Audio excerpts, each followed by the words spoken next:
আচ্ছা দাদা, তোর মতে স্ত্রী কত ধরনের হওয়া উচিত? দেখ, স্ত্রী আমার মতে দু ধরনের হওয়া উচিত। প্রথমটা, স্ত্রী হলো সেই যে স্বামীর মনের কষ্ট বোঝে,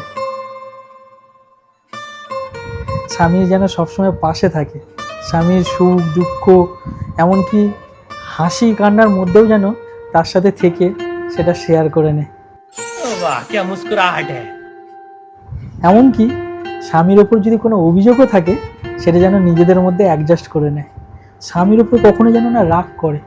আয় হায় হায় হায় আয় হায় হায়। আর যদি মাঝে মধ্যে স্বামী যদি স্ত্রীর ওপর রাগ অভিমান করে সেটা যেন স্ত্রী নিজেদের মধ্যে অ্যাডজাস্ট করে নেয়। বাবা বাবা। আর দ্বিতীয়টা? দ্বিতীয়টা তো আমাদের সবার কাছেই আছে, প্রথমটা তো হয় না।